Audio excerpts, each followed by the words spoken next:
right. Ladies and gentlemen, boys and girls, and children of all ages, thank you for tuning in to this very special broadcast that we're doing here live on YouTube.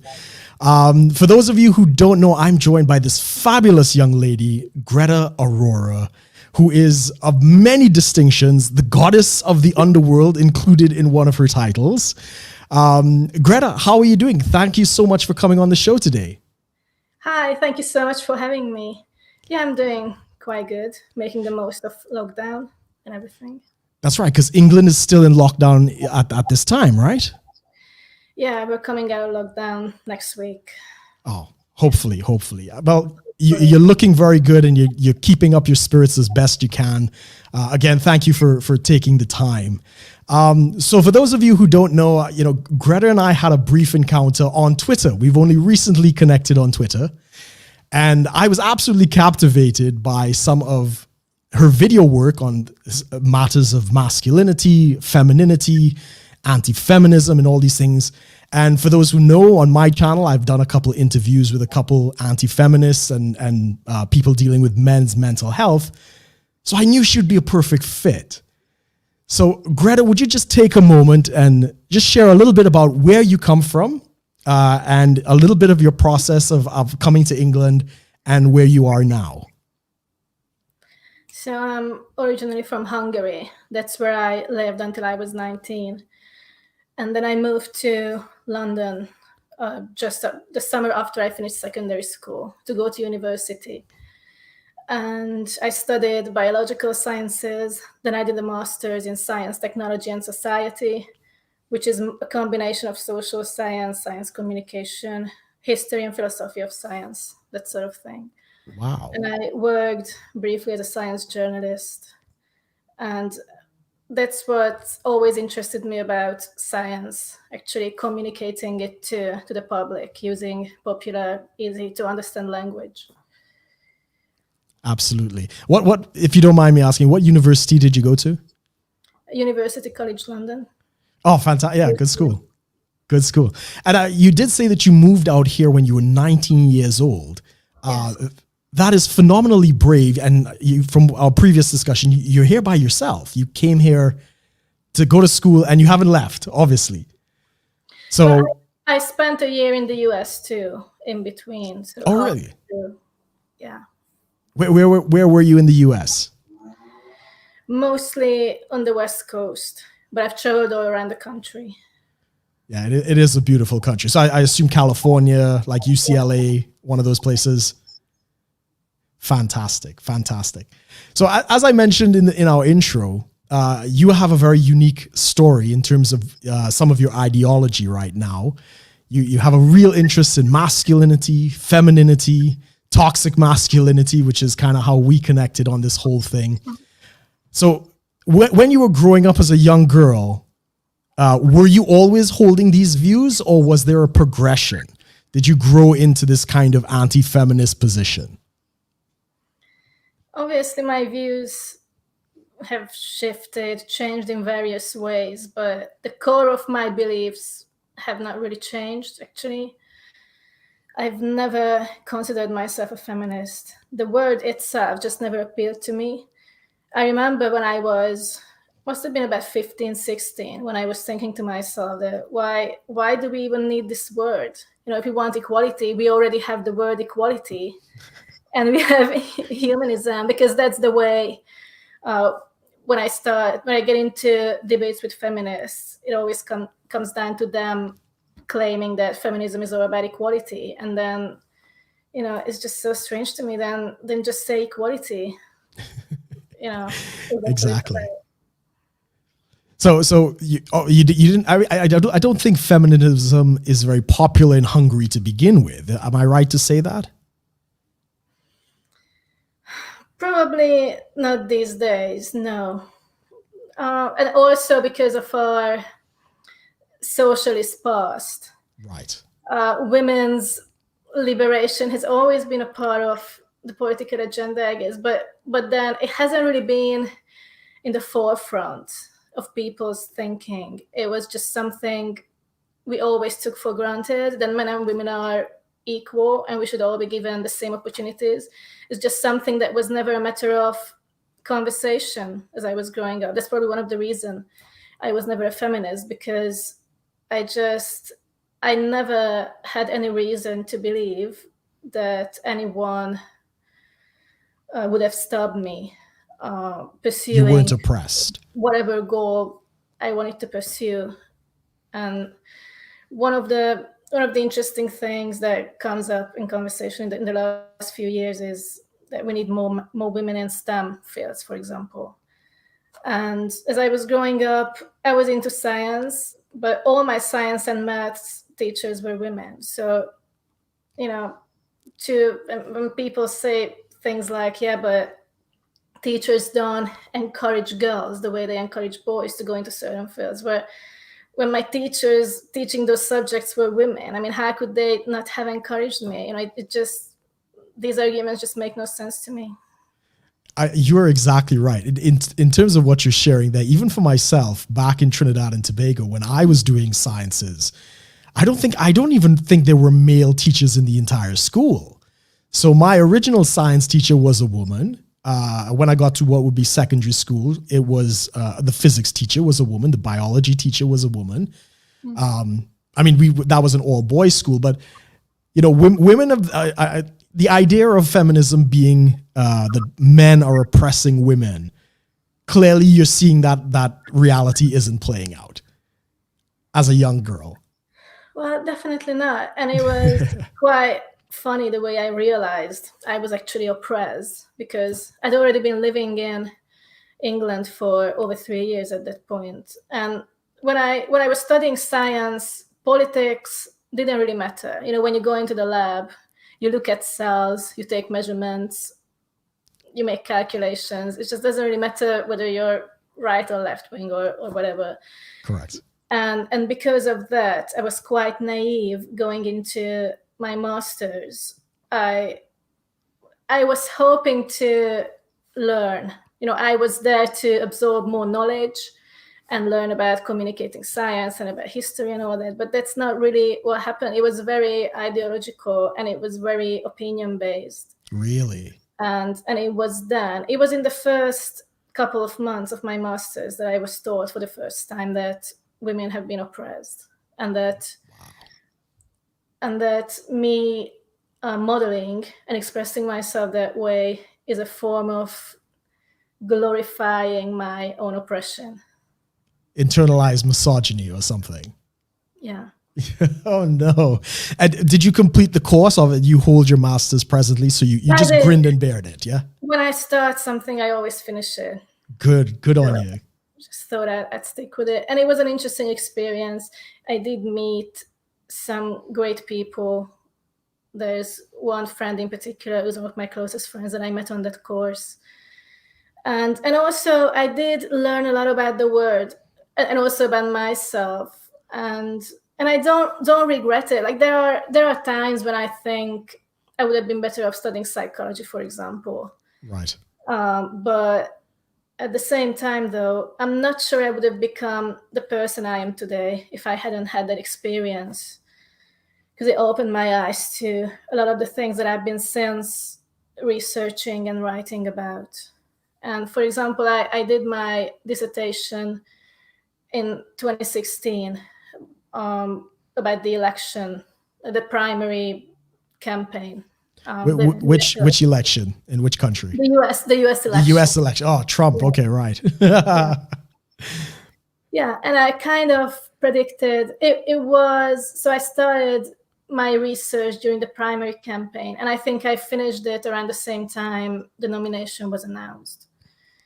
But what I did is called discourse analysis, looking at the way candidates use language, and in particular, looking at how they discuss scientific facts. Yes. For the discourse around science. And I basically predicted that Trump, well, not that he would win, but definitely that he would have a very good chance of winning. Right. And my supervisor told me that, you should rethink this. Something just cannot be right, because they're going to nominate someone like Marco Rubio or Ted Cruz. Ted Cruz, yeah. Yeah, and I said to him that, well, a lot of what I've been doing is watching news, but watching news networks from all sides of the political aisle, and that included watching Fox News. And I mentioned that specifically, but I was watching CNN and MSNBC too. I just wanted to have an all-around idea Yes. of the way not just the politicians communicated, but the way the media presented their views. And when I said this to my supervisor, his response was, "Well, you shouldn't watch Fox News." That was basically his reaction, and it just felt so wrong, because I just thought the whole point of this research is to present as complete a view as possible, and I wanted to understand what the average person was thinking, what everyday people were thinking. So were you surprised, or did your professor give you any accolades when Trump got the nomination and finally got elected? Were there any, I apologies or anything like that? Well, I really wish I could have spoken to him after that. I finished my dissertation in August, and then that's when I finished the degree. And then the election was in November that year. So I just didn't have a chance to talk to him again, but I would have loved to look in the eyes and see what he has to say. I'm sure that would have been a fantastic conversation, and it's very insightful. It's always refreshing. We hear a lot about politics coming into science, but you had that objectivity to try and build the most accurate picture, pursue truth to the best of your understanding, and not be swayed by the politics. So I applaud you for that, because not many people today do that. So you graduated. You're still in England. I want to touch a little bit about your friendship with Elizabeth Hobson of Justice for Men and Boys. Is that it? Yes, yes, that's it. I'm good friends with her friend Nati Khalifa, and I really should reach out to her at some point to try and get her on the show. But in terms of your progression and your ideology, tell me a little bit about how she's been an influence to you. Yeah, I realized I hadn't answered one of your previous questions right. very well either. So I just make a connection there. So basically, I've never considered myself a feminist, but I did until earlier this year. I did kind of believe that maybe feminism had been needed at some point. Right. So definitely not in my lifetime, and not decades prior to I was born, but I did kind of, when people ask me about it, I would always say that it might have been justified at some point, maybe up to the late 60s, but definitely not since then. And I've even made a video about the history of feminism shortly before I met Elizabeth. And yeah, she really opened my eyes to some historical facts that would have just been so difficult to come by otherwise. Yes. Because this information is available, it is out there, but you have to look very persistently, and you have to know exactly what you're looking for in order to find it. It's very, very difficult to come by it otherwise, because the dialogues, the whole narrative around this subject in the mainstream is just so biased. People just take these things for granted. And she shared some videos with me by other people, and also her history of feminism speech that she did at university a few years ago. And actually, I knew she was presenting facts and telling the truth, but there were some things that just sounded so incredible. I just had to kind of fact check everything. It's not that I didn't believe her, but it was just surreal, that all these facts are just not being talked about. So I ended up reading a lot more about this area, and And yeah, she's definitely changed my mind. And now I don't believe feminism has ever been needed. I don't think it's ever been a force for good. And I think there's been a need to liberate both men and women, but to speak about women's liberation as though women existed in a vacuum just makes no sense whatsoever. I completely agree. How did you meet Elizabeth? Where did you all have your first encounter? Well, on Twitter. On Twitter. We've been following each other on Twitter for, I don't know, for probably years. But I only first spoke to her on Facebook, actually, in Yes. early summer. So quite recently. Quite recently. Excellent. Yeah, that's fantastic. Yeah, at some point, tell her, that I'm trying to get her on the show. So let her know that I'm reaching out. So yeah, let's get into this. I think in one of your interviews I saw, probably with Elizabeth Hobson, if I'm not wrong, the Me Too movement was something that really kind of lit the fire in your bones almost, where you felt the need that you had to speak out. Do you want to share a little bit about what you saw and that transformation? It was definitely a kind of a wake-up call. I guess that was the very first time I started to think about these things quite seriously. Up to that point, I had already had my beliefs, but I wasn't actively thinking about this stuff. But once the whole Me Too hysteria just became so endemic in society, I remember there were a few months, it must have been 2017, 2018, where I would wake up in the morning and I have both the Guardian and the Telegraph apps on my phone. And I would wake up and read the news the first thing in the morning. And every single day for months on end, every single morning I would wake up and it was just another famous man, actor or public figure accused of sexual assault or sexual harassment. And I just felt like after a few weeks of this happening, I just think everyone has started to become desensitized to these things. I certainly had. It's not that I never took it seriously, but yeah, a few weeks into it just started to feel just absurd, I guess.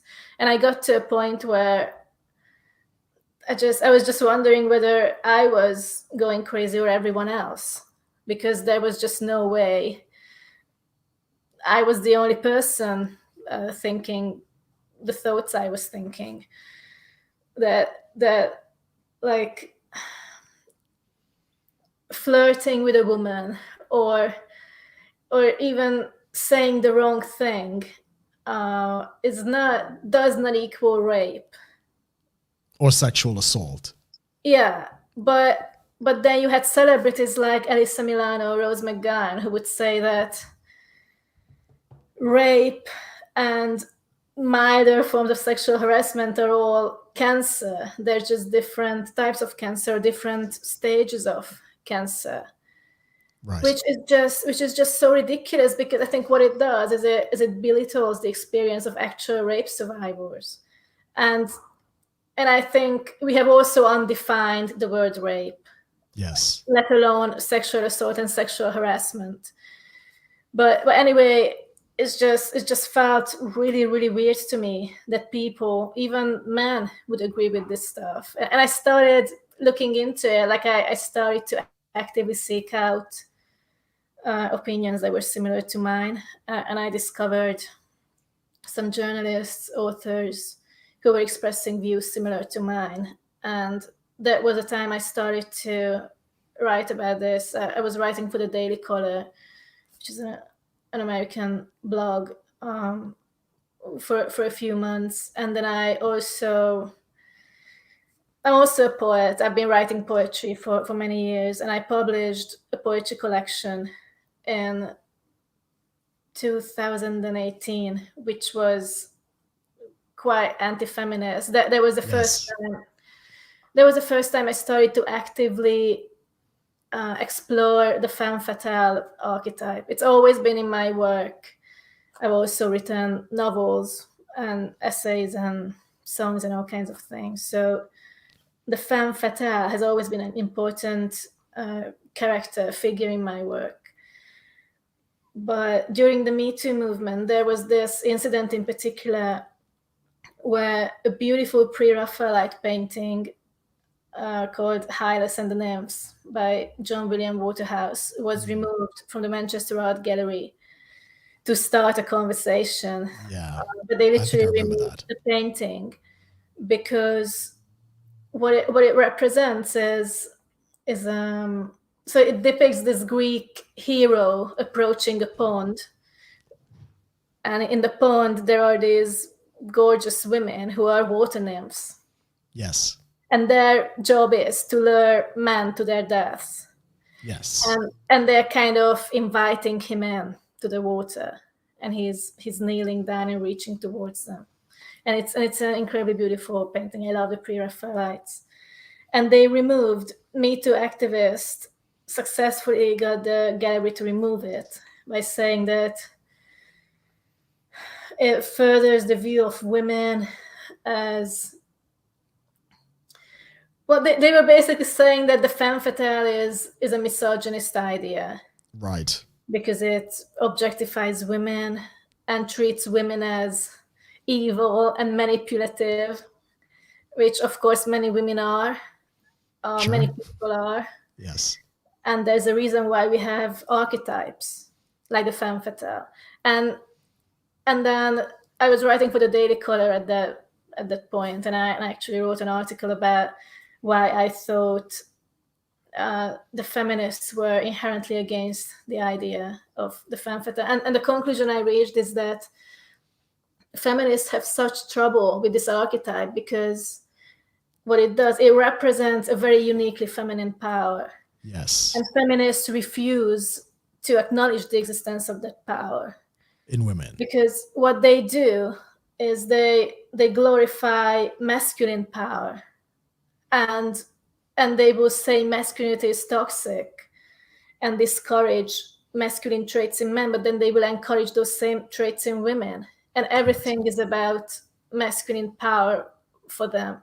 But then there's this whole other universe of a very uniquely feminine power. And I think the femme fatale is just a beautiful condensation of that.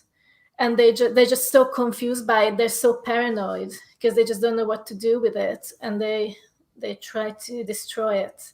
And I started thinking about this, and I wrote a whole poetry collection, several dozen poems exploring this archetype in an attempt to make sure it doesn't die out. To revive it, yeah, to keep the memory of it going. Yeah. Fantastic. And where were you first exposed to the femme fatale archetype? Was it something that you read, or where did that come from? You know, it's really interesting because I remember I started writing my first novel, more like a novella, when I was 12. And that piece of writing already had this theme.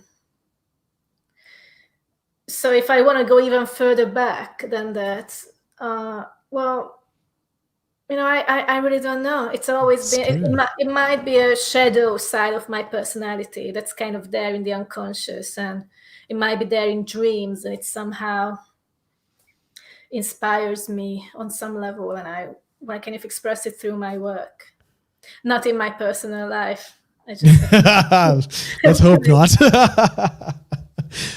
But no, it's fantastic. I too have been very intrigued by, you know, the femme fatale, and even the burlesque. If I'm not mistaken, you're starting some burlesque performances. Yeah. I remember going to the Gin House in London. I think it was in central London, in Soho, and it was the first time a friend of mine had taken me there. And I listened to a lady. I think her name was Missy Fatale, and again, I follow her Instagram. Yes, yeah, I actually met her and stuff she was topless at the time, but these things happen.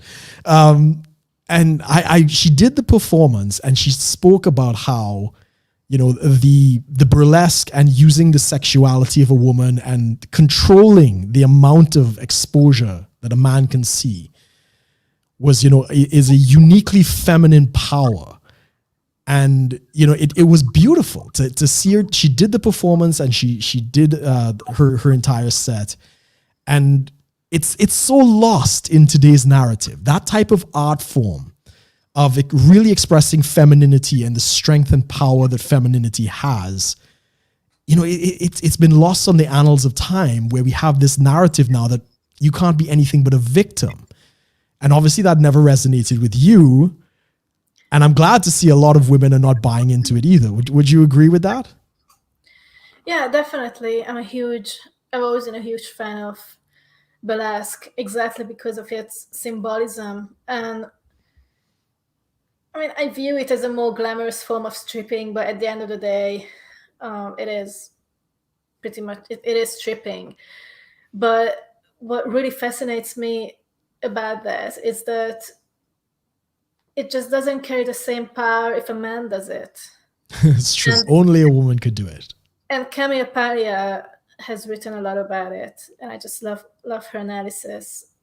I think she's very correct when she says that the way she puts it in her book Sexual Personae, which is one of my favorite books, yes, is that a woman is the body of a woman on a conceptual level is a hidden room after hidden room after hidden room, and the erotic dancer carries off stage a final mystery with her because of her reproductive biology. You just cannot see inside a woman. It's like yes, a woman's body is full of secrets, and she also, this is also how she explains why one of her favorite quotes by her, I guess, is "There's no female Mozart because there's no Jack the Ripper."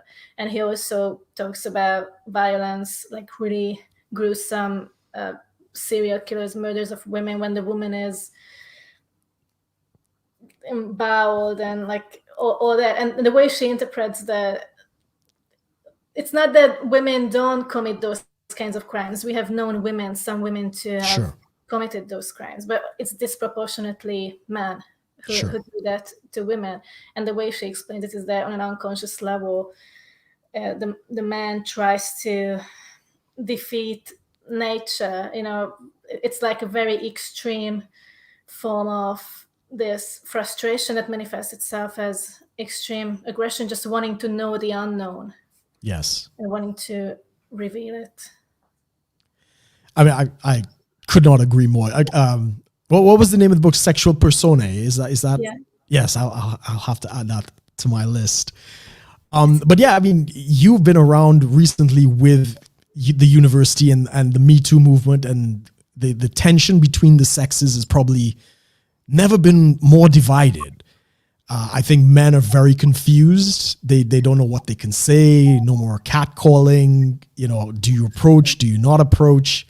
So just briefly, in your experience, how has the dating market changed? Oh, well, let's start.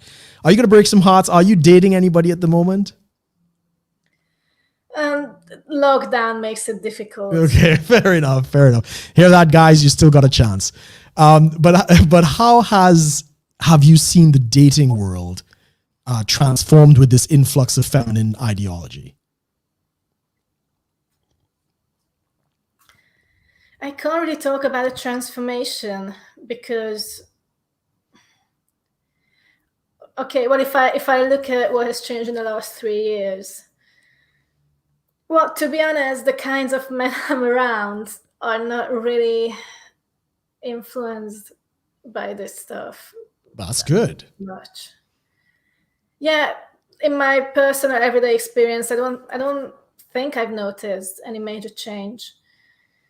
It's more about looking at public discourse, right, and looking at the way people discuss the relationships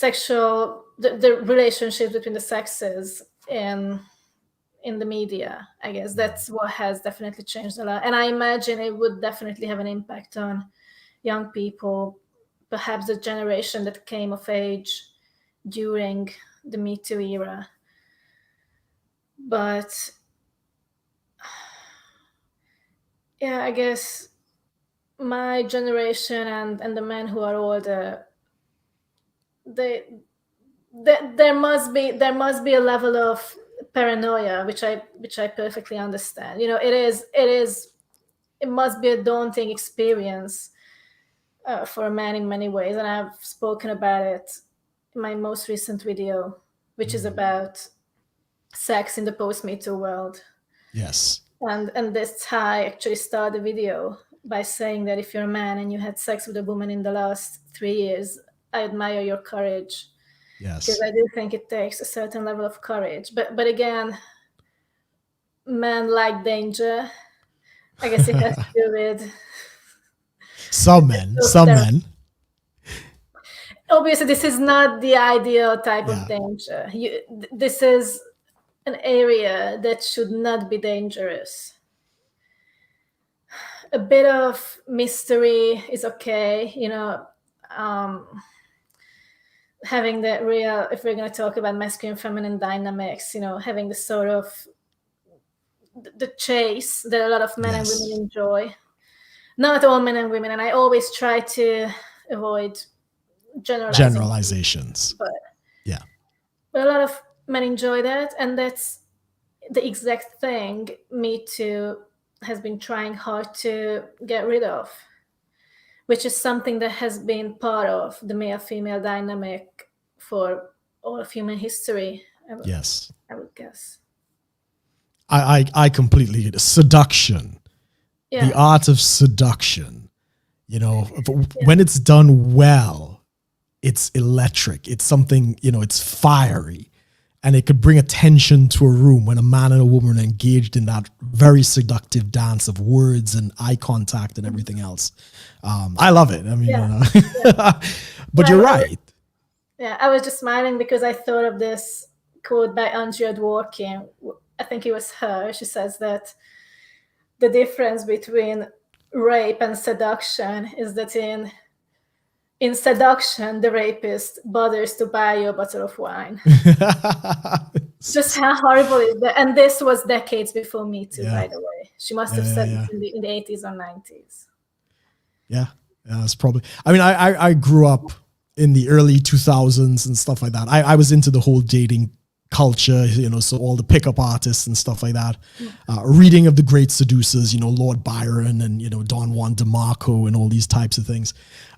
So it's something that I've always encouraged. I think flirtation and, you know, just the dynamic, to hold eye contact with a woman and, you know, not break a glance and not flee. So maybe just to answer my own question a little bit, I see a lot of men now can't even hold eye contact. They're so intimidated by, you know, the indoctrination and everything else. Even if they see a fabulous looking woman, they're going to cower. They withdraw more likely than they would pursue. For the old men like me, it's, you know, it's, you can't teach me new tricks. I'm the beast that I am. That's never going to change. But I am seriously worried about the younger generation. I don't know if you've heard anything from the women. I assume there are a lot of women who wish men would approach. Yeah, definitely. Women complain about it all the time. Yeah, amongst your friends and so forth, yeah? Yeah. But the younger generation, definitely. I remember seeing this program. It was BBC Newsnight, actually. I saw it on YouTube recently, but I think it was filmed last year or 2 years ago, but not any older than that. And what it was about, they had a group of young boys and girls. They were all teenagers. I think they were all in secondary school. And they played him a film it was a fictionalized version of an actual scenario that happened, but it was played by actors. And it was a house party. They were all, I guess the people there were like university age, young people. And this young guy paused out. He fell asleep. When he wakes up, everyone is gone. and he's alone in the house with this girl who was throwing the party. And it turns out they used to date a few months or years ago. And he's too tired to go home. He asks if he can stay and sleep on the sofa. The girl says, sure. He goes on the sofa. The girl goes in the bedroom. And then the guy starts to feel cold. And he asks the girl if he can come in the bed instead. And the girl says yes. The guy lies down next to her. And then he can't sleep, and he starts caressing her very gently at first. And Yes. and I think she's asleep at first, then she wakes up. But she doesn't say anything. So there's the thing. She doesn't really respond, but she definitely doesn't reject him. She definitely doesn't say no. And then he ends up having sex with her, basically, and she doesn't even try to push him away. And at that point, she's awake, because they show her opening her eyes and all that. It's like she just can't be bothered to push him away or say no. And then it cuts off there, and the interviewer asks all the young people whether they thought it was rape or not. Right. And obviously, you have to give them the benefit of the doubt, because if you're being filmed, if you know millions of people are going to watch that, you're gonna tell them what they want to hear. Yes. Yes. So all of them said it was rape. The boys, the girls. It was like 5 girls, 5 boys. And then they revealed that in the actual real life scenario, the guy got 6 years in prison for that. Wow. And they asked the young people whether they thought that was too long a sentence or too short. And most of them, I mean, the young guy said it was actually too short. They should Really? have him more. And it was sad. It was just so sad to see that. But also, it was the very first time I actually realized you can get that many years for something like that. I didn't know. I had to look into it. I just didn't believe it at first. It is terrifying. Yes, completely. And the rationale was that she didn't actively consent. Therefore, yeah. And again, it just opens up a whole conversation about consent. What is that? It's just not. And then feminists like to tell you that, it's never, there are no blurred lines. That's why Robin Thicke got into such trouble for his own blurred lines. But it is not black and white. I definitely don't think it's black and white, because things in life are not black and white. Yeah. I've heard, I don't know if this is true or not, in some American universities, they actually have an app on the phone where the girl could actually tap and say, yes, I'm consenting to sex. Yes, I'm consenting to this, that. And I don't know if that's true or not, but God, I hope we're not going in that direction, because again, what we were talking about, the power of seduction, it's an unspoken language. It's language below the surface. And if we're going to destroy that, something that we've been doing this dance for thousands of years, and if we're gonna destroy it to be black and white, where we gotta have it in triplicate before we can enjoy sexual relations, or can I kiss you, or whatever the case might be, I do not envy the generation coming up in that environment. It's really concerning. I know, and I agree completely with everything you're saying about seduction. And I'd just like to point out that no guy is born with expert level skills in seduction. Everyone has to learn. It's very rare. I'm sure it happens. Someone is just a natural at it. But people have to explore and experiment in order to learn. And this is something that children learn when they're really young. They do notice things, and then see how their parents react. Yes. They always try to push the boundaries, and then it's the parents' job to stop them and to tell them, don't do that. But you can't expect that child to inherently know what's acceptable and what's not. And so women have a lot of agency in interactions like that. And for thousands and thousands of generations, it used to be the women who set the boundaries. And it used to be quite well understood that, we can argue about chivalry and all that. I don't think, chivalry is a social construct, as much as I don't like the term social construct. There's a lot to be said against chivalry, but there's a form of courtship, I guess. There's just as natural as you can get, because you see it in the animal kingdom too. Now, obviously, humans are not as dimorphic as some other species, as like lions are, for example. But we are not completely monomorphic either. There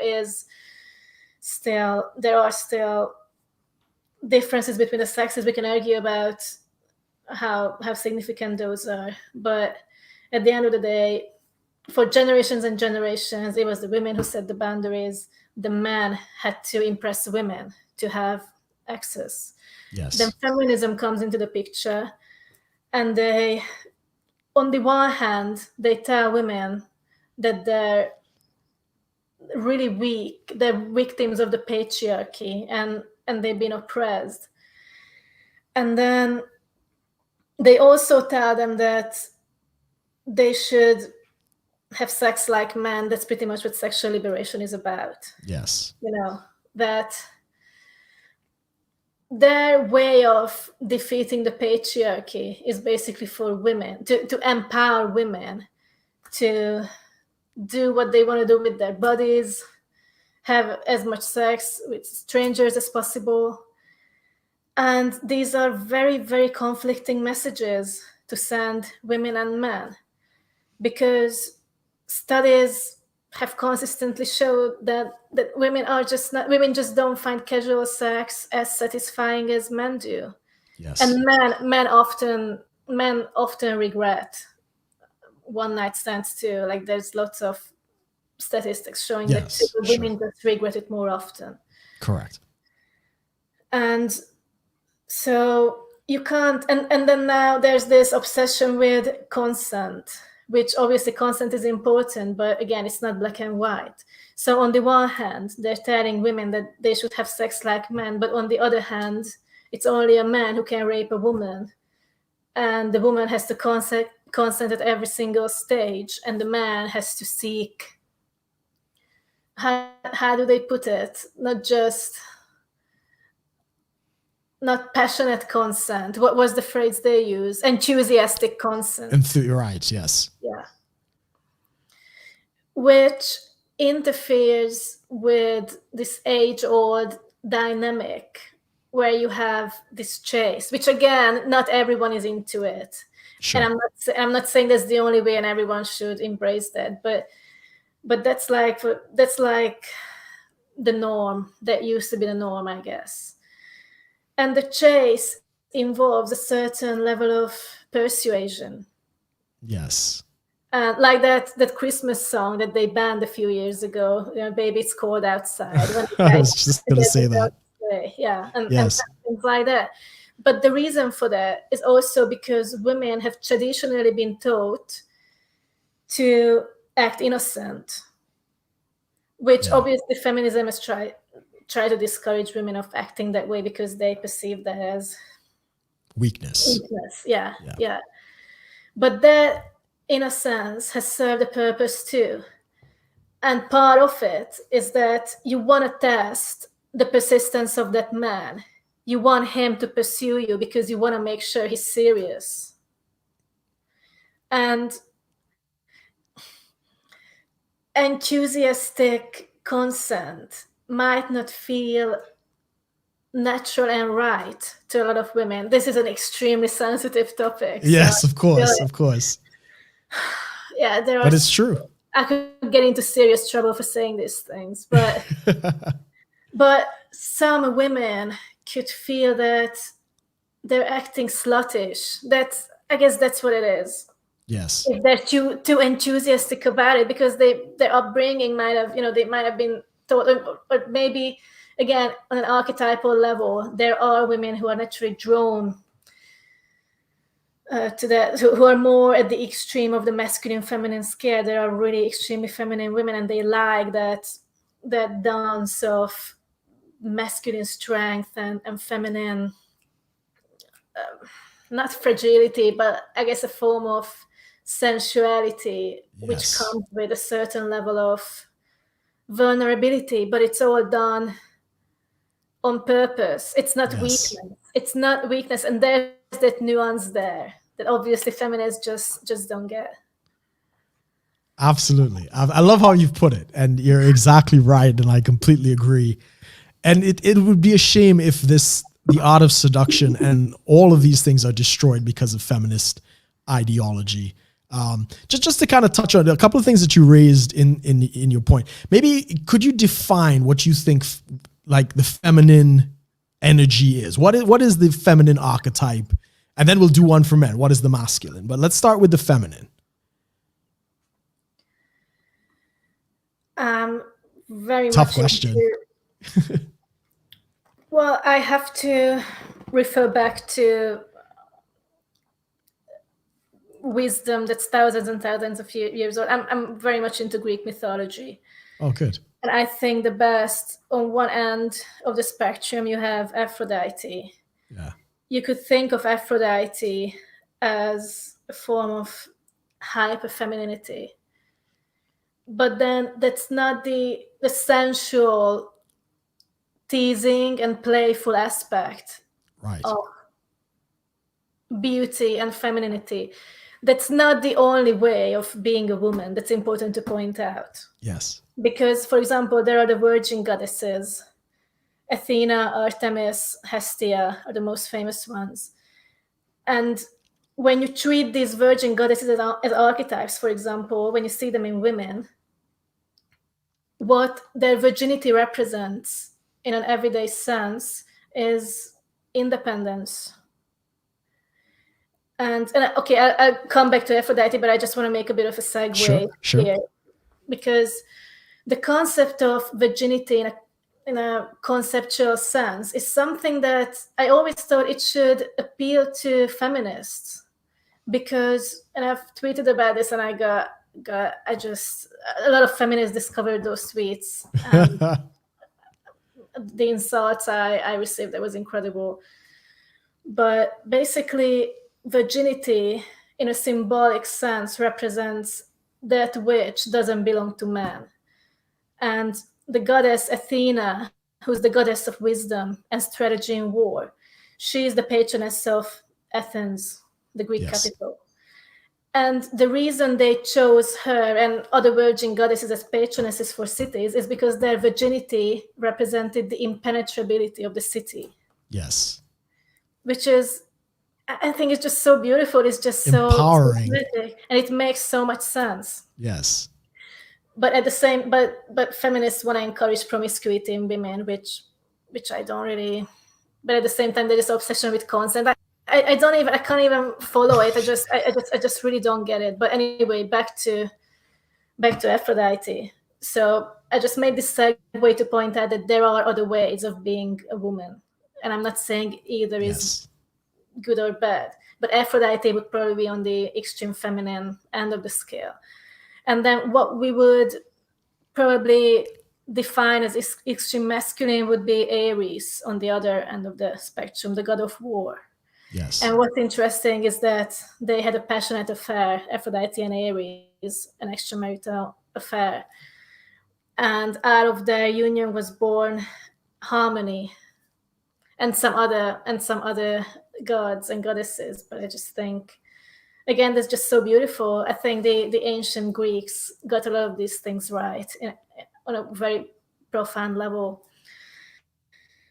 So yeah, this was I guess I was trying to answer your question about how I define the extremes femininity of and masculine.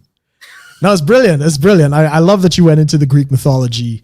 The Norse have a very similar mythology as well, with Freyr, and Thor would kind of be like the archetype of the extreme masculine. I mean, Odin is the one who's wisdom, but that's another conversation. But yeah, so I think in many ways today, a lot of people have lost these identities. I mean, you can't just say you're a man, you could say you're male, but you're demisexual and, 6 million genders or whatever the case might be. And all of that is messing with some very basic elements of humanity and these simple archetypes.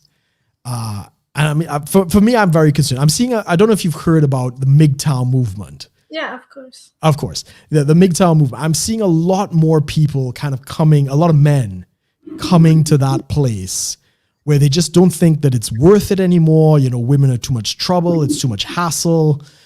It's like trying to find a needle in a pile of needles. You stick your hand and you're just getting, what would you say to that guy out there who might be a little discouraged? Is there hope? Is there hope for the sexes? Can we return to that dance? Well, I sympathize with the MGTOW philosophy. Definitely, I get it where they're coming from. I've had some very nasty comments from people who call themselves MGTOW. Sure.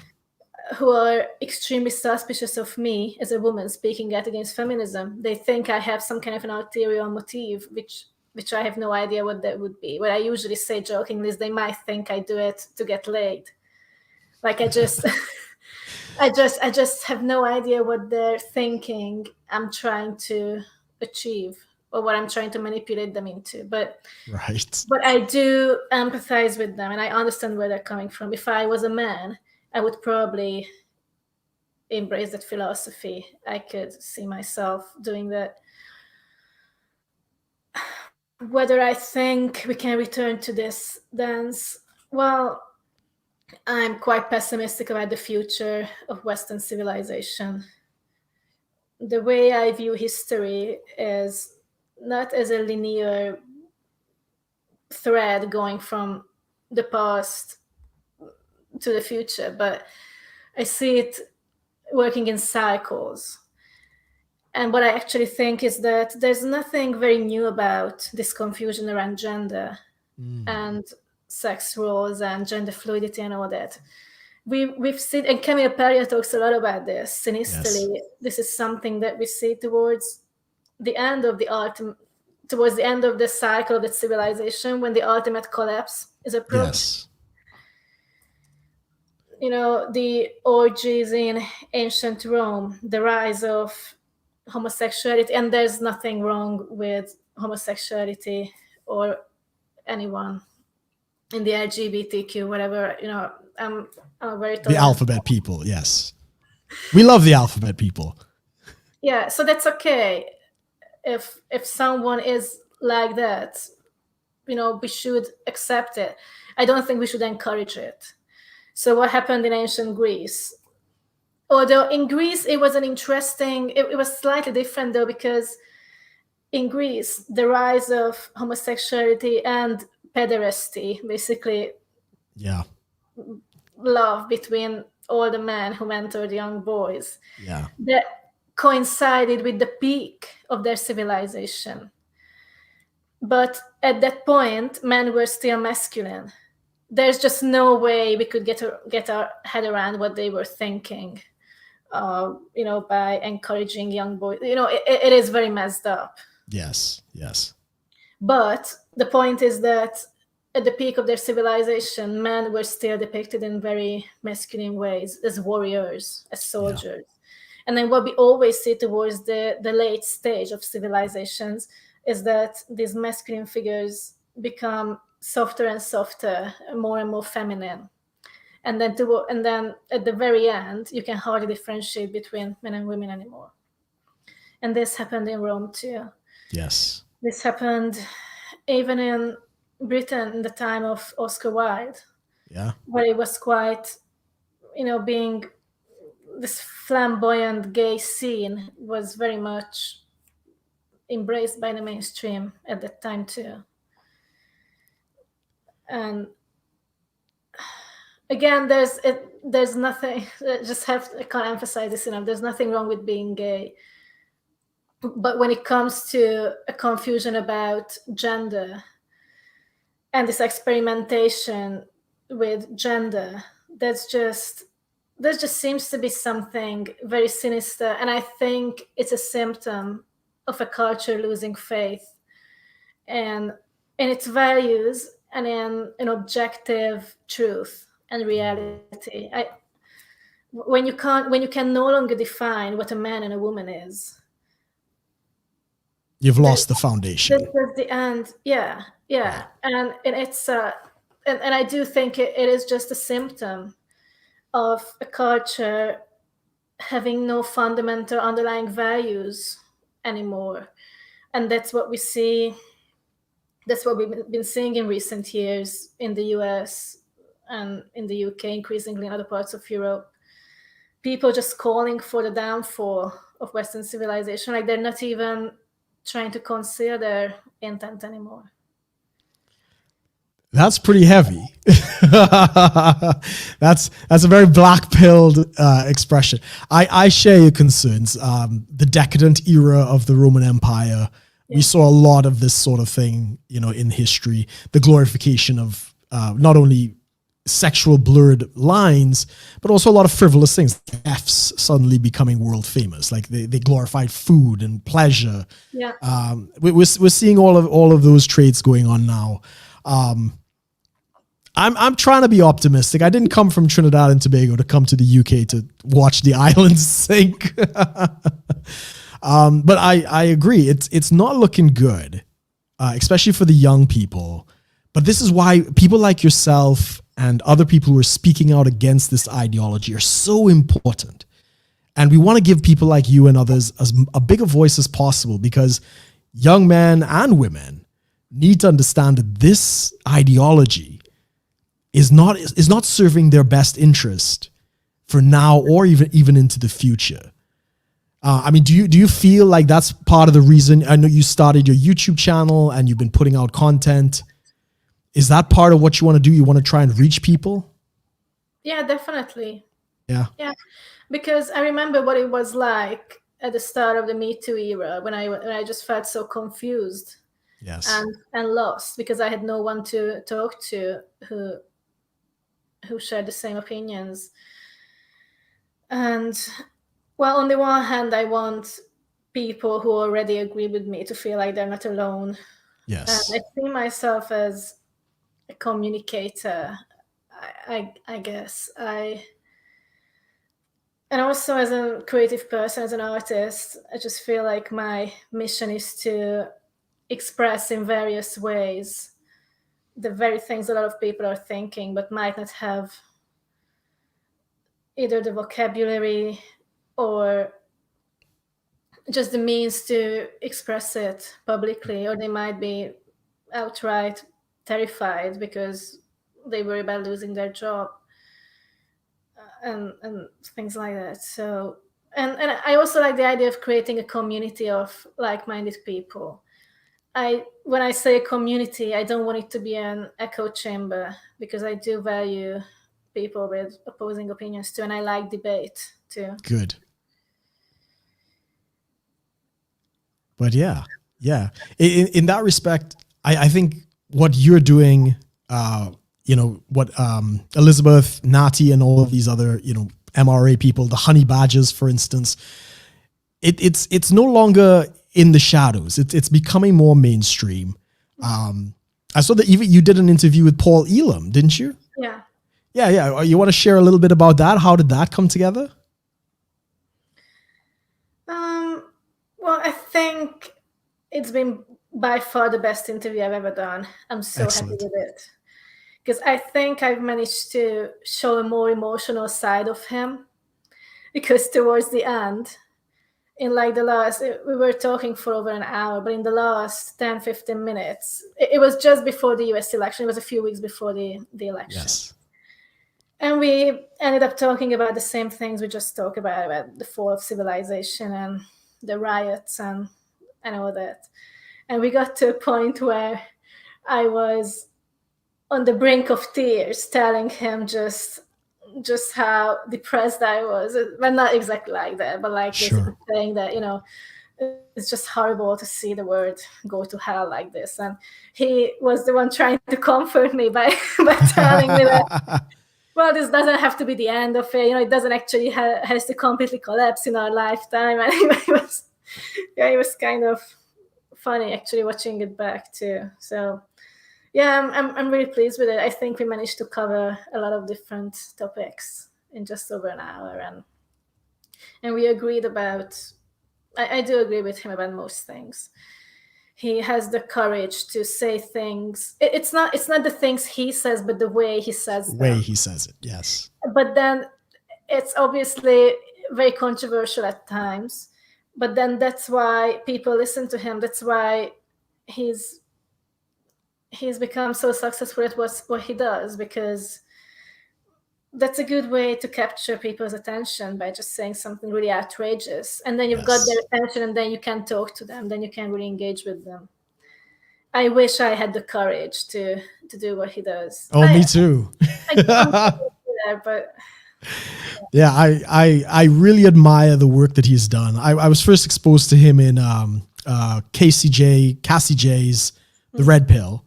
Yeah. That's when I first kind of got onto his work. I went over to A Voice for Men, and I like you originally, I was kind of shocked at what he was saying, but I was like, I've got to read this, and I'd read his articles, and I go through, and it's like, oh, this is what he's talking about. This is really brilliant. I think we got Sean in the chat there. I was looking at his comments. He's clearly got ridiculous seduction skills. Good on you, man. Good on you, man. So we've done an hour. I just want to get a little bit into your darkness and your artistry, if you don't mind saying a little bit about that. You have a Patreon, so anybody interested, you got a Patreon. Is this where the darkness and the potions and talking to the dead? What goes on in this Patreon? Well, you're making me sound like some Satanist.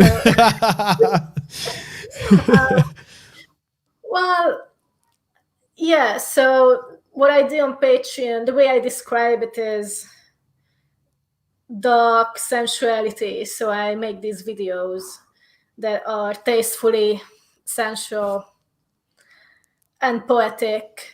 So what I usually do is I film some footage and I edit it to make it look dark and nice and all that. And then I overlay my voice over it. And it's either a piece of prose poetry or poetry. So I've posted a few videos like that on YouTube too.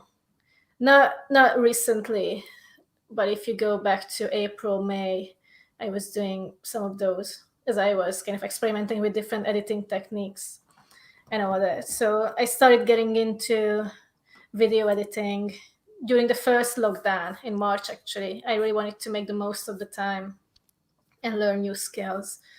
And I just love having just another medium to express myself through. And I've been trying to bring together, with video, I can really bring together a lot of the different things I'm interested in. The visuals, poetry, a bit of music. So it works quite well. Fantastic. You do music as well, is that right?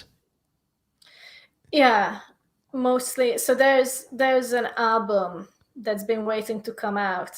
An album? It's spoken word, so it's Fantastic. spoken word poetry with a great band, like psychedelic, jazzy, progressive rock music. Fantastic. The same band I've performed with, the same musicians I've performed with. Oh, yes, you have some videos of you singing. Your earliest videos are you singing at I forgot about that until you mentioned it.